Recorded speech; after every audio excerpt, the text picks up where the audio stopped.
ان کی جو خوشی کا ذریعہ جس کا نام رنگیلا ہے وہ ویل چیئر پہ دیکھیں گے تو وہ اور پریشان ہوں گے.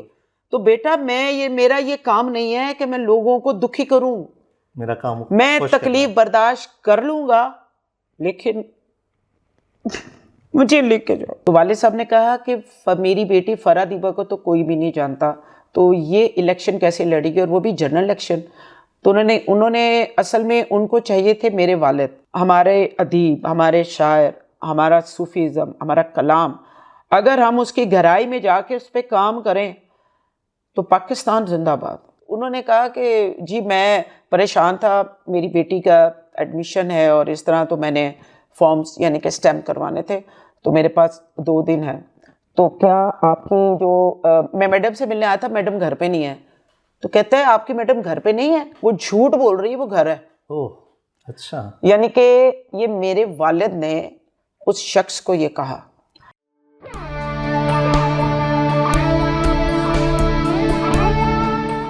یہ ریڈیو پاکستان پوڈ کاسٹ ہے. السلام علیکم.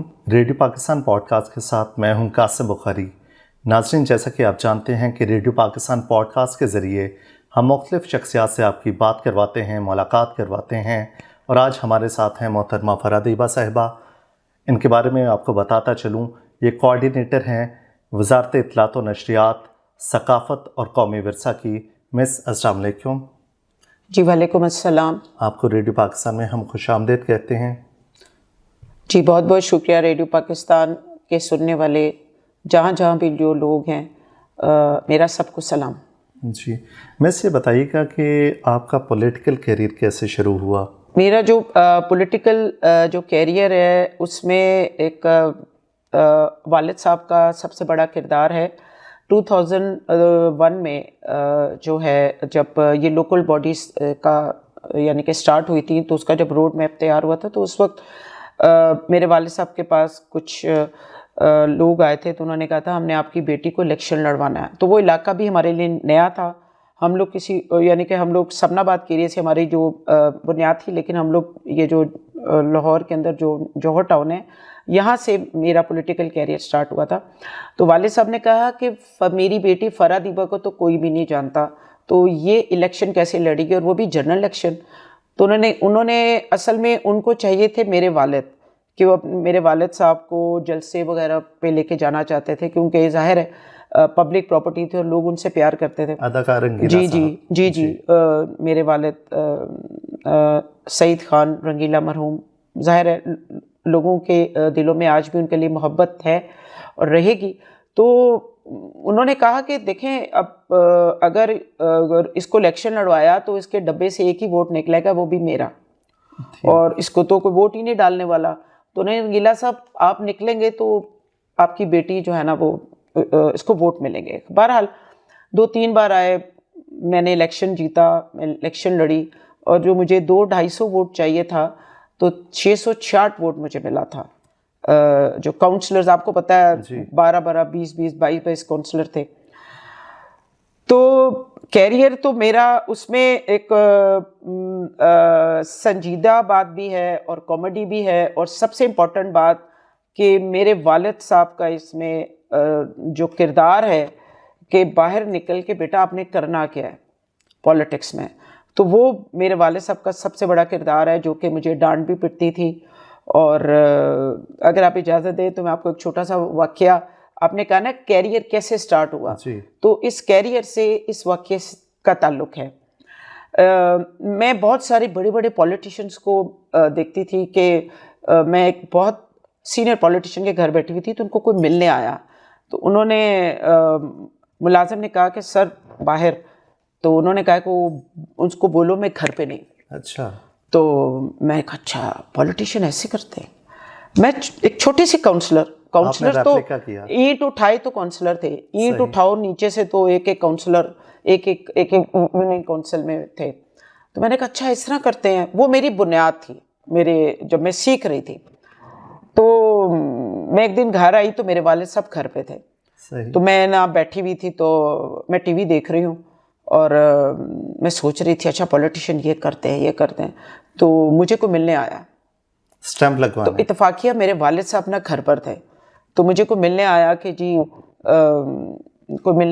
جی کام ہے. تو میری ملازمہ نے کہا باجی تانوں کوئی ملن آیا. میں کہا میں گھر پہ نہیں ہوں. اب میں شدید تھکی ہوئی تھی اور میں اپنے آپ کو نا بڑا کاؤنسلر اور میں پولیٹیشین میں اپنے آپ کو تصور کر رہی تھی. خیر میرے والد صاحب نے میری یہ بات سن لی تھی. کیا سنی تھی؟ کہ میں نے اپنی ملازمہ سے کہا کہ جو بھی ملنے آیا ہے، میں نے پوچھا تک نہیں، جو بھی ملنے آیا ہے اس کو بولو میں گھر نہیں ہوں. مجھے نہیں پتا کہ پیچھے کیا ہوا. والد صاحب گئے گیٹ تک اور جو آدمی واپس جا رہا تھا وہ بائک پر تھا. جب بائک سٹارٹ کی تو والد صاحب نے کہا ہے کہ بھائی صاحب واپس آئے، آپ ذرا میری گل سنو. اچھا. تو واپس آئے تو انہوں نے پنجابی میں بات کی. میرے والد صاحب نے پٹھان تھے لیکن بہت سی پنجابی بولتے. تو کہتے خیر تو سے آئے ہو. انہوں نے کہا کہ جی میں پریشان تھا، میری بیٹی کا ایڈمیشن ہے اور اس طرح، تو میں نے فارمز یعنی کہ اسٹیمپ کروانے تھے، تو میرے پاس 2 دن ہے. تو کیا آپ کی میں میڈم سے ملنے آیا تھا، میڈم گھر پہ نہیں ہے. تو کہتے ہیں آپ کی میڈم گھر پہ نہیں ہے؟ وہ جھوٹ بول رہی ہے، وہ گھر ہے. اوہ اچھا. یعنی کہ یہ میرے والد نے اس شخص کو یہ کہا اور اس کو والد صاحب نے بٹھایا اور کچن میں کہا کہ وہ آدمی پریشان ہے، پتہ نہیں اس پریشانی میں اس کے پاس ٹائم بھی تھوڑا ہے، اس کی بچی کا ایڈمیشن ہے، تو اس بندے کے لیے ٹرے بنا کے لاؤ، اس کو کھانا دو. ملازمہ کو کہا اور میں نے سب کچھ مجھے پتہ چل گیا. اب میں رو پڑی. میں نے کہا ڈیڈی آپ نے تو میری پولیٹکس کا ستیہ ناش کر دیا ہے، آپ نے تو میرا بیڑا گرک کر دیا ہے. میں پولیٹیشین ہوں ڈیڈی، میں پولیٹیشین ہوں. اب ڈیڈی ہنس رہے ہیں. ڈیڈی کہتے ہیں تم پولیٹیشین ہو؟ میں کہا جی. کہتے تم بدبخت ہو، تم نے جو یہ کام کیا ہے، تمہیں پتہ ہے کہ تمہاری کتنی بڑی خوش قسمتی ہے کہ تم سے کوئی مدد لینے آیا. تمہیں اس گہرائی کا ہی نہیں پتا کہ اللہ نے تمہیں چنا ہے اس کام کا. اور میں ان کا چہرہ دیکھ رہی ہوں، سن رہی ہوں، مجھے اس بات کا پتہ ہی نہیں ہے کہ یہ بات یعنی کہ یہ جو بتا رہے ہیں اس کا تعلق سیاست سے ہے، اس کا تعلق عوام کی خدمت سے ہے. اور میں ان کو میں روئی جا رہی ہوں، وہ ہنسی جا رہے ہیں. کہتے ہیں کہ بیٹا آج سے تمہاری پولیٹکس شروع. سختی تو ہوگی، اس طرح کی سیاست میں مخالفت بھی ہوگی، لیکن تم اس شخص کے سامنے جاؤ، اس شخص سے ملو اور اس کا مسئلہ سنو. تم اتنی بڑی تمہاری خوش قسمتی، اللہ تعالیٰ نے تمہیں چنا ہے عوام کے لیے اور تم اپنی قسمت سے چھپ رہی ہو. صحیح.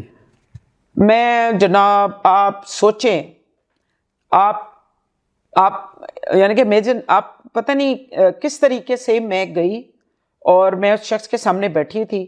وہ میرا اتنا بڑا سبق تھا، میری وہ ٹریننگ تھی، ویسی ٹریننگ تھی جیسے کوئی فوجی محاذوں پہ جا کر وہ اپنی وہ ٹریننگ لڑتے ہیں، کوئی جنگ. وہ میرا جو فیس تھا نا اس کے سامنے، وہ اتنی بڑی میری ٹریننگ میرے باپ نے کر دی. خیر جناب جی میں بیٹھی ہوں، میرے اندر وہ بہت بڑا حوصلہ آیا، میرے اندر ایک جرت آئی، میرے اندر کام کرنے کی وہ ایک چیز پیدا ہو گئی. جیسے کوئی بچہ بڑا ہوتا ہے اور گروتھ اس کو ملتی ہے گھر سے، جو وہ سیکھتا ہے باہر جا کے، وہ کہیں بھی بیٹھے، کسی بھی ماحول میں بیٹھے، وہ خراب نہیں ہوتا، کہ اس کی جو گروتھ ہوتی ہے نا، اس کا ایک ٹائم ہوتا ہے. خیر وہ جناب جی میں اس سے ملا اور کام بھی کیا، اور اس کے بعد میرے والد صاحب میرے پیچھے اور میں آگے. میں آپ یقین کریں علاقے میں لوگ کہتے تھے فرا دیبا اگر کسی کی بھینس بھی گم ہو جائے نا، فرا کل جاؤ. جی میں یہ پوچھنے لگا تھا کہ جوہر ٹاؤن کے علاقے میں یہ خصوصی طور پر کہا جاتا تھا کہ فرا دیبا نے مفاد عامہ کے بہت کام کروائے ہیں. تو یہ تو میرے پاس گنتی نہیں ہے، لیکن بس میں نے وہ جو میرے والد صاحب نے بنیاد رکھ دی، لیکن اس میں نا آگے جانے کی رکاوٹیں، کام، مخالفتیں، اور مجھے نہیں پتا کہ دائیں بائیں بیٹھنے والے میرے خلاف ہیں، نہ میرا ان کے ساتھ لینا نہ دینا. اب یہ راستہ بہت کٹھن ہوتا ہے، مشکل ہوتا ہے، اور اس کو یہ ہے کہ آپ کا جو مقصد ہے نا، آپ بس اس کو آپ دیکھتے جائیں. اس میں ہرڈلز بھی آئیں گی، اس میں کھڈے بھی آئیں گے، اس میں رکاوٹیں بھی آئیں گی، اس میں آپ کے دشمن بھی آئیں گے، لیکن میرے والد صاحب نے یہی کیا. 12 سال کا بچہ تھا اور یتیم بچہ تھا، پہاڑوں سے آیا، بالکل ٹرائب سے، اور وہ اس کی پہچان کتابیں بیچی، انہوں نے پینٹنگز کی، انہوں نے بل بورڈز بنائے، انہوں نے باڈی بلڈنگ کی. وہ پیدل آتے تھے لوہاری سے اسکی موڑ اسٹوڈیو، ان کے اندر ایک وہ سکلز تھی، لیکن وہ لوگ اور تھے، ہم ان کا مقابلہ نہیں کر سکتے. ہم وراثت میں تو مجھے ملا ہے کام، جدوجہد اور گرنا اٹھنا. اب آپ کو ایک بات بتاؤں، آپ نے جو مجھ سے کچھ پوچھا ہے اس کا سوال کی آخری بات، کہ جو مخالفت کرنے والے لوگ ہوتے ہیں نا، یہ نامکمل ہوتے ہیں. وہ لوگ مخالفت کرتے ہیں جو اندر سے نامکمل ہوتے ہیں. جو انسان اندر سے مکمل اپنے آپ کو سمجھتا ہے نا، وہ کبھی کسی کی مخالفت نہیں کرتا، وہ اپنے راستے پہ چلتا ہے. بالکل. اچھا مس، آپ کوآرڈینیٹر ہیں قومی ورثہ اور کلچر کی، یہ بتائیے کہ ایز اے کوآرڈینیٹر آپ نے کیا انیشیٹیوز لی ہیں ابھی، کیونکہ آپ نے ریسنٹلی چارج ایزیوم کیا ہے؟ اس میں دیکھیں، فرسٹ آف آل کہ میں آپ کو بتاؤں کہ میرے والد صاحب کا فلم انڈسٹری سے تعلق تھا. ہمارا فلم انڈسٹری کے ساتھ کوئی تعلق والد صاحب کی وجہ سے. میں بیسیکلی میں پینٹر آرٹسٹ اور جاوا اور HTML میں سیکھ رہی تھی، تو ادھر سے ادھر میں جو ہے نا، تو اب کیونکہ والد صاحب کا احترام میں، اور یہ ہمیں پتہ ہے کہ آرٹسٹ اور یہ جو فلمی دنیا ہے، ڈرامہ آرٹسٹ اور فلم انڈسٹری، یہ بہت سینسٹیو لوگ ہوتے ہیں، اور ان کو سب سے زیادہ امپورٹنٹ چیز ہے کہ آپ ان کے جو احساس کریں، ان کا سب سے امپورٹنٹ چیز ہے، کیونکہ بہت سینسٹیو ہوتے ہیں، بہت قابل لوگ ہوتے ہیں، یہ بہت باریکی سے چیزوں کو محسوس کرتے ہیں، دیکھتے ہیں. اب میں آپ کو بتاؤں کہ کلچر ڈزنٹ مین کہ آپ صرف اس کو سنگنگ، ڈانسنگ اور ایٹنگ سمجھیں. اس کا تعلق صرف اس چیز سے نہیں ہے کہ فلم انڈسٹری ہے، یہ بہت وسیع ادارہ ہے، بہت وسیع چیز ہے، جس میں ہماری 2 نیشن تھیوری سے سٹارٹ ہوتا ہے. ہمارا 2 قومی نظریہ، ہمارا پاکستان کو وجود کیوں، ہمارا اپنا ایک رہن سہن، ہمارا اپنی ایک پہچان، جو کہ ہمیں اس وقت ضرورت ہے. تو میں ایک کریٹو تھوڑی سی اس وجہ سے ہوں، جو میں سوچتی ہوں وہ میں بولتی ہوں، جو میرے اندر سے نکلتا ہے، وہ میرے فادر کی جو ہمیں ان کی وراثت سے ملا ہے، وہ کچھ میں کہیں پڑھتی نہیں یا کوئی بناوٹ نہیں ہے. اب یہ جو میں بات آپ کر رہی ہوں، ہمارے چاروں صوبوں کی پہچان، ہمارے ادیب، ہمارے شاعر، ہمارا صوفیزم، ہمارا کلام، اگر ہم اس کی گہرائی میں جا کے اس پہ کام کریں تو پاکستان زندہ باد. بالکل. میں کہتی ہوں کہ اب ہمارا جو ہیریٹیج ہے اس کو اجاگر کرنا، اس کو بہترین سے بہترین کرنا، اس کی ڈیولپمنٹ انٹرنیشنل لیول پہ، آپ اس کی عکاسی، اس کے بارے میں ورکشاپس یوتھ کو بتائیں. یوتھ اس وقت پاپ میوزک کی طرف ہے، وہ سمجھتے ہیں ہم کلچرل پروگرام دیکھنے جا رہے ہیں. میں ماڈرن ہوں، میں ہر چیز، لیکن ہمارے پیرنٹس سے ہمیں ہر چیز بتائی ہوئی ہے، مجھے سارا ہر چیز اس بات کی سمجھ ہے. لیکن جہاں پر آپ کے ہاتھ بندھے ہوئے تھے، جہاں پہ آپ لوگ چیزوں کو، اب مجھے الحمدللہ یہ جماعت ویسے بھی جو ہمارے ثقافتی ورثہ، ہماری جو جس جماعت سے میں تعلق ہوں، اور جس جماعت کے ذریعے سے مجھے اس ایز اے کوآرڈینیٹر، یہ بہت اہم، آپ کی سیٹ، آپ کو سیٹ پہ بٹھا دیا جائے، آپ اس سیٹ کے اوپر کام کریں. یعنی کہ میں اب اس کے اوپر جو سٹارٹ کرنا چاہ رہی ہوں، دیکھیں ہمارے ایک بہت بڑے شاعر ہیں، ہمارے SM صادق صاحب، وہ ان کا ایک ایسا نام ہے جو کہ لوگوں کو، اگر آپ یوٹیوب پہ ان کو سرچ کریں تو پتہ چل جائے گا کہ SM صادق بہت بڑے بڑے بڑے گلوکاروں کے پیچھے کون ہیں، جنہوں نے لکھا. ہمارے نصرت فتح علی، ہمارے راحت فتح علی، ہمارے عیسیٰ خیلوی، ہماری شبنم مجید، اور دوسرے جو ملک ہیں ان کے لیے بھی جا کے ان کو تو ہر جگہ ان کو یعنی کہ پذیرائی ملی، ان کی عزت، تمام انہی کے لکھی ہوئی شاعری، غزلیں، اور 10,000 سے زیادہ نعتیں. آقا میری اکھیاں مدینے چ رہ گئیاں. اور یعنی کہ میں آپ لوگ سننے والے ہمارے حاضرین ماشاءاللہ، ریڈیو پاکستان، مجھے فخر ہے کہ میں ریڈیو پاکستان سے اس وقت یعنی کہ میں مخاطب ہوں کہ ایس ایم صادق ہے کون. میں نے ضروری سمجھا تو میں نے ہمارے جو کلچر اور ہیریٹیج، ہمارے جو منسٹر ہیں عطاء اللہ تارڑ صاحب، وہ بہت باریکی سے، اور ہماری جو گورنمنٹ ہے بہت باریکی سے فلم انڈسٹری کو دیکھ رہی ہے، ان کے بارے میں پالیسیز بنا رہی ہے. اور میں نے ایس ایم صادق صاحب کو ملوایا. پھر مجھے پتہ چلا ہمارے الطاف حسین ہمارے ایک پاکستان کی جو 3 جو سب سے جو ٹاپ 10 میں جو 3 نام آتے ہیں ڈائریکشن میں، ہدایت کاری میں، الطاف حسین کا نام ہے. وہ اس وقت بہت بیمار ہیں اور ان کو اس وقت قوم کی بھی ضرورت ہے اور اپنی گورنمنٹ کی بھی ضرورت ہے، اور اس وقت ان کو حوصلے کی بھی، ہر چیز کی ضرورت ہے. الطاف حسین صاحب ایک بہت بڑا نام ہے. ہم لوگ سنا کرتے تھے اور دیکھا کرتے تھے بچپن میں، جو ہماری شادیاں فیملی میں، ہمارے پاکستانی جو شادیاں ہوتی تھی تو وہ ایک گانا تھا لڈی ہے جمالو پاک، اور سالہ صاحب اور دھی رانی ٹاپ موویز میں سے ہیں. اور بے شمار ایسی موویز ہیں جو کہ انہوں نے بہترین سبجیکٹ ہیں، جس میں کسی بھی قسم کی کوئی ولگیرٹی نظر نہیں آتی، سبجیکٹ تھے، اور ایک بہت اچھی موویز ہے. لیکن انشاءاللہ بہت باریکی سے یہ جو گورنمنٹ ہے یعنی کہ پالیسیز یعنی کہ بنا رہی ہے فلم انڈسٹری کے لیے، ہمارے کلچر یعنی کہ ہیریٹیج کے لیے، اور انشاءاللہ اس کے اوپر میں کام کر رہی ہوں. اور اس کے علاوہ جو ہمارا میں بہت جلدی ریسنٹلی ایک پروگرام بھی رکھ رہی ہوں جس میں ہماری یوتھ کو میں بلا رہی ہوں، جس میں کلچر اور ہیریٹیج کے بارے میں امپورٹنٹ شخصیات کو میں بلاؤں گی کہ کلچر اور ہیریٹیج اصل میں ہے کیا، اور اس میں پروگرامز میں ہاں جی وہ میں رکھ رہی ہوں. جی مس، ہمارے ناظرین کو بتائیے کہ آپ ایم پی اے رہیں اور کلچرل ونگ کی ہیڈ بھی رہیں، اس بارے میں کچھ بتائیے. پنجاب میں جب آپ ایم پی اے رہیں. جی اچھا، اس میں یہ تھا کہ جو ہماری پاکستان فلم انڈسٹری، ہمارے جو سینیماز ہیں جی، اس وقت پرانی بات ہے لیکن مجھے یاد ہے کہ 120 سینما پورے پنجاب میں رہ گئے تھے، 1000 سے زیادہ تھے جب فلم انڈسٹری بہت یعنی کہ بوم پہ تھی. تو 120 سینما پورے پنجاب میں رہ گئے تھے اور ہماری انڈسٹری نہیں چل رہی تھی، ہماری موویز نہیں چل رہی تھی، ہمیں سارا. تو اس میں پھر مجھ سے ریکویسٹ آئی یعنی کہ یہ فلم انڈسٹری کی طرف سے اور یعنی کہ سینما کے جو ہیں یونین کہ جی ہم لوگوں کا نا ٹیکس معاف کروایا جائے، اور یہ ریکارڈ پر موجود ہے.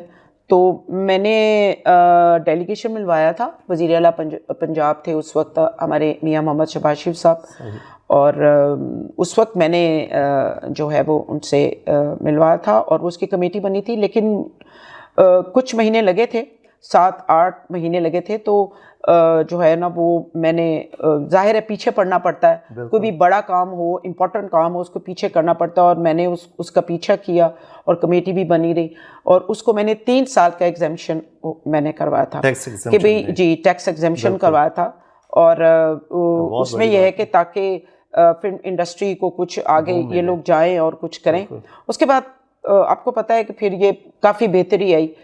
پھر اس کے علاوہ فلم انڈسٹری میں جہاں جہاں جس کو کوئی فنڈ کی ضرورت تھی، اور ہاں جی تو آرٹسٹوں کے بھی، اور وہ بھی میں نے کروایا تھا. ان کا کوٹے کی ویسے میں نے بات کی تھی، ان کا الگ سے کوٹا جو ہو، جو کہ فلم ہماری اور ہماری جو صحافت ہے، ہماری جو جرنل ویری امپورٹنٹ، ان کے بغیر تو کچھ بھی ہر چیز نامکمل ہے. اور ہمارے لیے صحافت بہت قابل احترام ہے، اور ان کے لیے خصوصی طور پر جو ہے نا گورنمنٹ نے انٹورمنٹ فنڈز کا یعنی کہ وہ کیا تھا.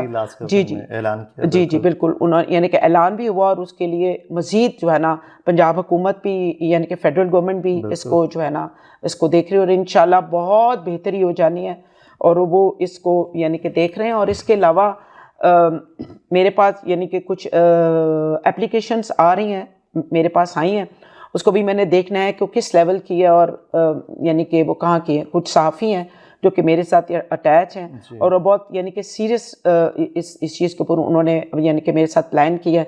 شاید یہ ہو سکتا ہے وہ جرنلزم کے اوپر بھی ہو سکتی ہیں، ہماری فلم انڈسٹری کے اوپر بھی ہو سکتی ہیں.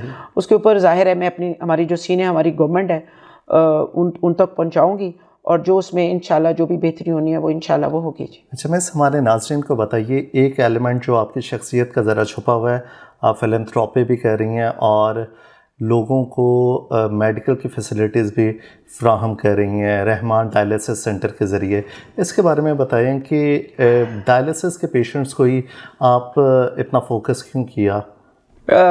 ڈائلیسس جو ہے میں نے جو تکلیف جو ڈائلیسس سے گزرے ہوئے جو زندگی میں پہلی دفعہ مجھے نہیں پتا تھا کہ واٹ از ڈائلیسس، یہ کیا ہوتا ہے، اور مجھے اتنا زیادہ اس کا آئیڈیا نہیں تھا۔ تو میرے والد سعید خان رنگیلا مرحوم وہ اس کے پیشنٹ رہ چکے ہیں، اور ان کو جب فرسٹ ٹائم یہ پرابلم آیا تھا تو اس کے ساتھ ان کا لنگز اور لیور کا بھی پرابلم تھا۔ صحیح۔ تو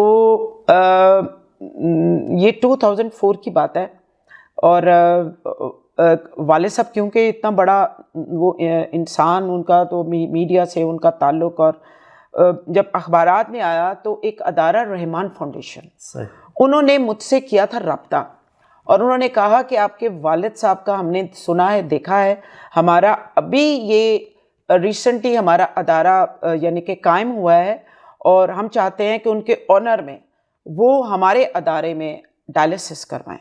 یہ 2004 کی بات ہے۔ اچھا صحیح۔ اور میں نے ان کو شکریہ ادا کیا، اور ان کو اس وجہ سے میں نے ایکسیپٹ نہیں کر سکتی تھی کیونکہ ان کے لنگز اور لیور بھی ان کا جو ہے نا ایک وہ مقامی ہاسپٹل میں ان کا ہو رہا تھا، اور اس وجہ سے میں نے جا کے شکریہ ادا کیا تھا۔ 2004 سے میں رحمان فاؤنڈیشن کو میں جانتی ہوں، اور وہ وہاں پہ پیور جو ہے نا مستحقین، یہ نہیں کہ کوئی پراڈو سے اترا اور جا کے فری جا کے علاج کروا رہا ہے، نو، بہت ہی مستحق لوگوں کا۔ تو میرا اس وقت سے میں ان کو جانتی تھی۔ 2018-19 میں انہوں نے جب مجھے آہستہ آہستہ والد صاحب کے ساتھ جب میں نے ٹائم گزارا، اور ان کی جب یعنی کہ جب ڈیتھ ہوئی 2005 میں، تو میں اتنی تکلیف سے وہ تو اس دنیا سے چلے گئے، لیکن ان کی تکلیف میری نظروں سے نہیں گئی، وہ لیکن جو میں نے وہاں پر واقعات اور جو ان کی تکلیف دیکھی ہے کہ ڈائلیسس بہت تکلیف دہ ہے، یعنی کہ اللہ تعالیٰ نہ اس مرض میں کسی کو ڈالے۔ اور آپ یقین کریں کہ وہی گھوم کر میں رحمان فاؤنڈیشن کے ساتھ میرا رابطہ ہوا، اور میں نے ان کو جوائن کیا۔ انہوں نے مجھے کہا کہ فرا آپ ہمارے ساتھ آئیں اور مریضوں کے ساتھ، ہمارے اللہ کی مخلوق کی ہمارے ساتھ خدمت کریں۔ میں نے ان کو جوائن کیا، اور مجھے وہاں پر وارڈ میں مجھے ہر مریض میں جو اپنے والد کا چہرہ نظر آتا ہے، اور میں ان کو بہت ہی باریکی سے دیکھتی ہوں۔ اور آپ یقین کریں کہ میں ایک عوام کے لیے پیغام ضرور دینا چاہوں گی کہ اگر آپ نے اپنی دکھ اور تکلیفیں بانٹنی ہیں تو ہاسپٹلز میں جا کے مریضوں کو ملا کریں۔ آپ ہاسپٹلز میں جا کے مریضوں کو ملا کریں، دیکھا کریں، چاہے وہ رحمان فاؤنڈیشن ہو، چاہے وہ قریبی کوئی بھی ہاسپٹل ہو۔ آپ یقین کریں کہ اگر وہ ان کی تکلیفیں نہ دور ہونا تو یہ میرے ایمان کی بات ہے، یہ میرا ایمان ہے، اور یہ میرے ساتھ گزرے ہوئے واقعات ہیں کہ آپ یقین کریں کہ آپ کی پتہ ہی نہیں چلتا کہ آپ کی جو مشکلات ہیں، آپ جو پریشان ہیں، آپ جو اداس ہیں، وہ اداسی کدھر گئی، کیونکہ آپ جب ان کی تکلیف دیکھیں گے، آپ کو اپنی تکلیف کم لگتی ہے۔ اور اس وقت ہم سب کو ایک دوسرے کا دکھ درد بانٹنے کی بہت ضرورت ہے، ہمیں اپنی مشکلات سے نکلنے کے لیے۔ یہ دیکھیں حکومت تو کر رہی ہے، حکومت تو دن رات اس کام پہ لگی ہوئی ہے کہ ہمارے جو فائنینشلی اسلامز ہیں، جو بھی حالات ہیں، جو بھی مہنگائی ہے، وہ اس چیز کو کنٹرول کرنے میں پنجاب حکومت، ہماری فیڈرل گورنمنٹ لگی ہوئی ہے۔ ہمارے ادارے اپنی جگہ پر اپنی جو ہے نا اپنے ملک کی حفاظت کر رہے ہیں بہترین، ہماری جو پنجاب حکومت اپنی جگہ لگی ہوئی ہے، ہماری جو فیڈرل ہے، لیکن عوام کا فرض ہے کہ آپ پلیز ایک دوسرے کی دکھ درد کا خیال رکھیں۔ پتہ نہیں کس وقت کس کی دعا لگ جائے، اور ہمارے ملک کے اوپر اس وقت جو ہم سنتے بھی ہیں، دیکھتے بھی ہیں، جو پریشانیاں ہیں، جو کہ ہماری مشترکہ پریشانی ہے، کسی واحد پریشانی نہیں ہے، یہ صرف پرائم منسٹر کی پریشانی نہیں ہے، یہ پنجاب حکومت کی پریشانی نہیں ہے، ہمارے اداروں کی پریشانی نہیں ہے، یہ ہم سب کی مل کے پریشانی ہے۔ ہم سب نے مل کر اس سیلاب سے نکلنا ہے، ایک دوسرے کے کام آئیں، ایک دوسرے کی مدد کریں اور انشاءاللہ آپ دیکھیں اللہ تعالیٰ کیسے ہمارے ساتھ کھڑا ہوتا ہے. اچھا، میں لاسٹ کویسچن ہے، ہر بچے میں اپنے والدین کے ٹریٹس آتے ہیں. آپ کے بارے میں سنا ہے کہ آپ کسی بھی محفل میں اسے کشتے زعفران بنا دیتی ہیں، ایسے ہی ہے؟ وہ تو ہے، ظاہر ہے مجھے وراثت میں ملا ہے، وہ تو چیزیں تو ہوتی ہیں اور وہ تو ایک گاڈ گفٹڈ ہیں. دیکھیں آپ خوشیاں بانٹیں نا، آپ دیکھیں آپ کو خوشیاں کیسے نہیں ملتی. دیکھیں میرے والد صاحب کتنا بڑا صدقہ جاری ہے، یعنی کہ وہ آج جب ان کا نام آتا ہے تو ان لوگوں کے چہرے پہ غصہ نہیں آتا، بال نہیں آتے لوگوں کے ماتھے پر، لوگوں کے چہرے پہ مسکراہٹ آتی ہے. تو میں ان کی اولاد ہوں، تو میں نے اس بات کو قائم رکھنا ہے. تو پھر گورنمنٹ کا فیصلہ ٹھیک ہے کہ آپ کو کوآرڈینیٹر صحیح کلچر اور وہ انہوں نے مجھے بنایا ہے کہ عوام پریشان ہے، آؤ ہنساؤ ان کو اور دعا کریں کہ ہمارا ملک اس مشکل سے نکلے. اور میں اسپیشلی اپنی ثقافت، ہمارے صحافت، ہمارے جو ہیریٹیج اور کلچر سے یہ تعلق رکھنے والوں کو میں میسیج دیتی ہوں کہ یہ گورنمنٹ جو ہے نا یہ اس آپ لوگوں کی بہتری کے لیے بہت باریکی سے دیکھ رہی ہے، بہت بہترین پالیسی بنا رہی ہے. اور مایوسی سب سے بڑا گناہ ہے. مایوس نہ ہو، اپنے ارادے نہ بدل. یہ بس یہ آپ ذہن میں رکھیں کہ آپ اپنے آپ کو جو ہے نا اللہ پہ جب ایمان رہتا ہے نا تو سب مشکلات سے نکل آتی ہیں. بالکل. اور میاں صاحبان آرٹسٹوں سے بہت پیار کرتے ہیں. میرے والد صاحب کا بھی بہت انہوں نے ریگارڈ کیا ہوا ہے، میاں نواز شریف صاحب نے، میاں شہباز شریف صاحب نے، اور آخری وقت میں جو ہے نا وہ انہوں نے بہت ان کی رسپیکٹ، احترام. ہاں جی. اور اس لیے میں اپنی آنکھوں دیکھا حال ہے، ہمارے ساتھ خود یہ چیزیں گزری ہوئی ہیں. اور باقی میں یہی کہوں گی دل سے کہ پاکستان زندہ باد، پاکستان پائندہ باد.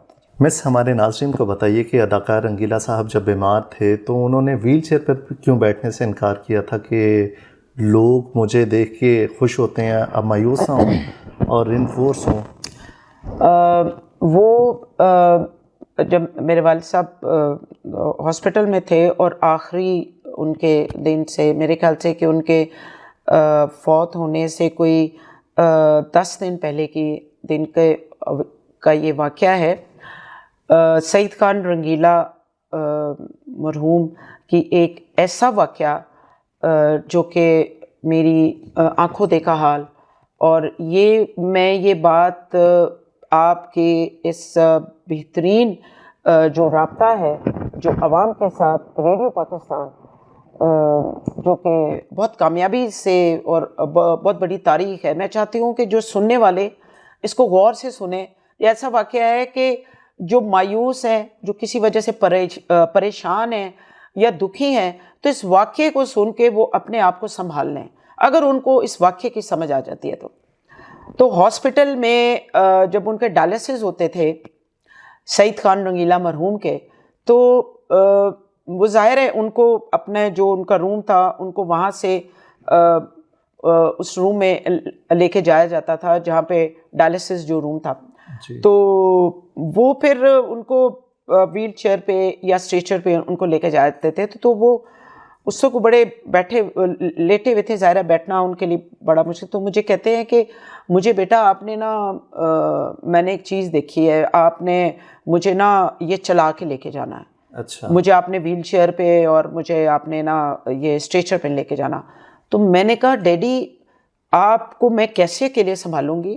اور آپ کو پتہ ہے مجھے بھی ظاہر ہے مجھے بھی وہاں پر ڈیڈی کو دیکھتے ہوئے میرے والد تھے، میرا فرض تھا، دل و جان سے میرا فرض تھا. مجھے بھی وہاں پہ نا 2 3 4 ڈرپیں لگ چکی ہوئی تھیں کیونکہ وہ میری ٹائمنگز نہیں تھی کھانے پینے کی.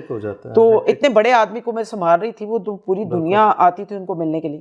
تو میں کہا ڈیڈی میں آپ کو کیسے، آپ بیوقوف ہیں، آپ بلائیں اسٹاف کو اور ان کو کہیں کہ مجھے پکڑ کے لے کے جائے. میں کہا ڈیڈی آپ ایسا کیوں چاہتے ہیں، آپ کی ٹانگوں میں جان نہیں ہے.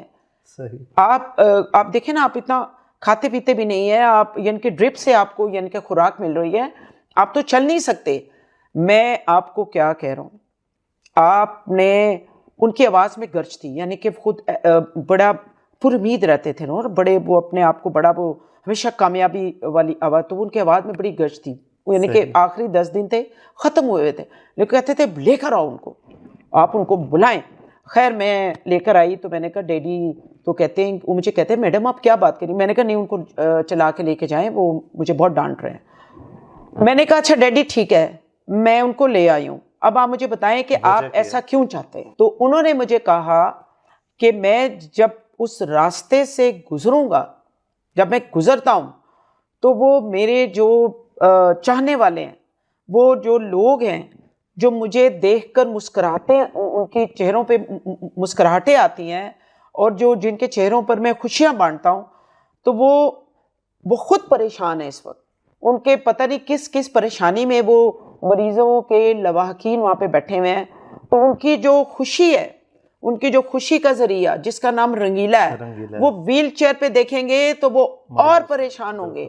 تو بیٹا میرا یہ کام نہیں ہے کہ میں لوگوں کو دکھی کروں, میرا کام میں تکلیف برداشت کر لوں گا, لیکن مجھے لے کے جاؤ. تو مجھے وہ یہ میں آپ یقین کریں کہ یہ ایسا واقعہ ہے جو کہ میرے ساتھ گزرا ہوا ہے, اس لیے وہ واقعہ مجھے لرزا دیتا ہے کہ ایک بندے کے لانگس, لیور اور کڈنیز ختم ہو چکے ہیں, جو خود بیمار ہے, اور وہ ان کے نا جو اگر ان کو تھوڑا سا کوئی بریڈ کھلاتے بھی دینا تو ان کے یہاں پر منہ کے اوپر ہی رہ جاتا تھا, یعنی کہ وہ بالکل بھی نہیں کھا سکتے, یہیں پر مجھے یاد ہے ابھی تک, تو ان کے ہونٹوں کے اوپر ہی رہ جاتا تھا, وہ اندر ہی نہیں خوراک جاتی تھی. وہ ایسی شخصیت تھی, ایسا اس کے اندر اعتماد تھا, ایسا وہ خدا خوفی تھی اس انسان کے اندر, جو کہتا تھا کہ بیٹا میں اس حالت میں بھی اپنے لوگوں کو جو ہے نا میں اس کو مایوس نہیں دے, ان کو خوشیاں بانٹنا چاہتا ہوں.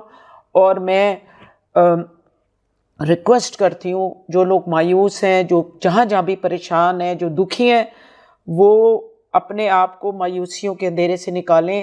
ہمیشہ رات کے بعد صبح ہوتی ہے, رات ہی نہیں رہ جاتی. تو اسی طرح اللہ تعالیٰ نے ہمیں ہمارے لیے ایک حد مقرر کی ہوئی ہے. اگر ہمیں وہ کوئی تکلیف بھی ملتی ہے نا, تو وہ ہماری تکلیف سے زیادہ ہمیں تکلیف نہیں دیتا, راحت میں. تو یہ اپنے آپ کو زندہ کریں, کیونکہ ہم زندہ ہیں جب تک تو ہم اشرف مخلوقات ہیں, ہم ہر چیز اچیو کر سکتے ہیں. جی ناظرین, ریڈیو پاکستان پوڈ کاسٹ کے ساتھ قاسم بخاری کو اجازت دیجیے. پروگرام پروڈیوسر تھے غلام حیدر.